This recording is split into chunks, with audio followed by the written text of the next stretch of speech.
as you already know that India has a strong center, and along with the strong center, India also promotes federalism, and that's why the Constitution of India has also given certain power to the states. In this backdrop, we are coming with a news which has come from the Uttar Pradesh. Uttar Pradesh has decided to appoint its own DGP. Hello and welcome to the InNews series of Drishti IAS. I am Ritu and today's session is about, can a state appoint its DGP? So this session is important for your GS2 perspective. Moving towards the points of discussion part. So first of all, we are going to discuss the news, then we'll have a discussion on whole scenario, that what is the whole scenario, why Uttar Pradesh has taken such kind of a decision. Then we are going to discuss practice question for prelims based on the discussion of this topic. And you have to also like, share and subscribe to the Drishti IAS channel. Moving towards the news part. So before moving to the news part, I want to make an important announcement on the behalf of Drishti IAS. As you already know that Drishti IAS has launched its ISGS Foundation course, and if you want to enroll in it, so in Indore branch 13th November there will be, the batch will start by 3:30 p.m. Karol Bagh, Delhi 26th November by 6 p.m. the batch will start. And if you want to know more information about such classes, you can also call on to the number 8010440440. I'll repeat, 8010440440. Coming to the news part. So the news is that, as we have already discussed into the introduction part, that Uttar Pradesh has decided that it will appoint its DGP. And this has created a matter of debate in the media, that can a state appoint its DGP or not? Because earlier, what was the procedure? Earlier, state used to recommend few names to the Union Public Service Commission, and onto that the Union Public Service Commission takes the decision. But here the Uttar Pradesh had decided that it will form its own committee, and the committee will decide that who will be the next DGP of the Uttar Pradesh. So this news which we are going to cover up in today's session. Coming to the next one. Next one is about the whole scenario.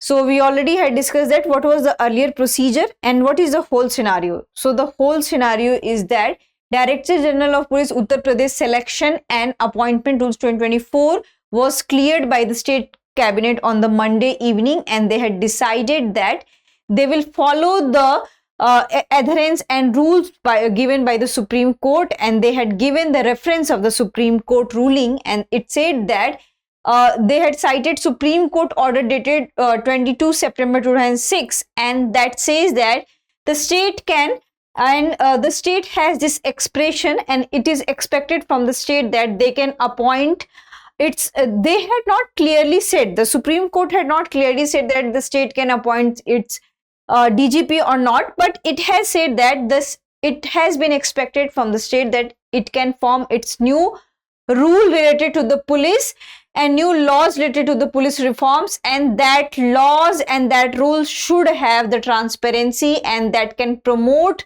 the equality, and that can safeguard the rights of the people, and that can prevent crime. So with citing these rulings by the Supreme Court, the Uttar Pradesh has taken decision that it will appoint its own DGP. So coming to the next one.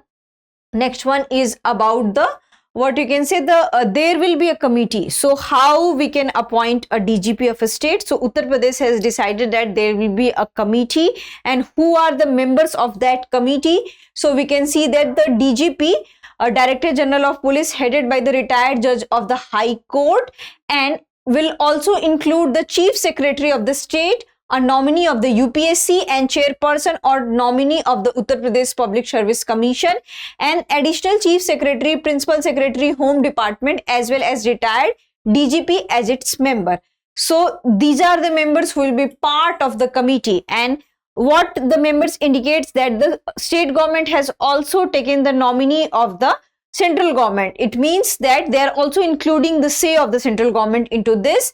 And under this new rules, the nomination committee shall be constituted on the basis of merit of those officers who has at least 6 months left for their retirement. So this is the rule. So these are the people who are the part of the committee, and this is the rule that at least 6 months should be left for the retirement. And there is also tenure fixed for the DGP, and the tenure is of the 2 years. and they had also highlighted that they will also follow the Supreme Court rules in terms of the DGP, that in case of any misconduct, there can be removal of the DGP. So if there will be any misconduct while in the office of DGP, so they can remove the DGP, but overall the tenure is of the 2 years. So this is the rules and regulations of the Uttar Pradesh government related to the DGP, and Uttar Pradesh government has given this reason that why they has done so, because they have done so in order to bring more transparency in the police organization, and there will be more connect between the people, and it is very democratic in nature because they have appointed a committee and the committee will decide, and there will be various names, and out of all names they will decide that who will be the next DGP. So this is the overall scenario of the DGP of the Uttar Pradesh state. Now coming to the question part. The question is, the Director General of Police Uttar Pradesh Selection and Appointment Rules 2024 are related to which of the following? Rules for appointing police constables in Uttar Pradesh, procedures for appointing the Director General of Police in Uttar Pradesh, regulation for police transfers in Uttar Pradesh, promotion criteria for all police ranks in Uttar Pradesh. So this is very easy one. You have to answer this into the comment section. And this has also created a huge debate that can other states also appoint its DGP. They can also give reference to the Supreme Court. What will be the role of central government into it? Does central government role is undermined here or not? So there are lots of debates related to it, and you have to know all those debates, and if there will be any questions related to such kind of debates, how you will be answering to the mains, you have to practice that. That's it for today's session. I hope you like this session. If you have any queries related to this session, kindly ask in the comment section. Thank you. Have a nice day.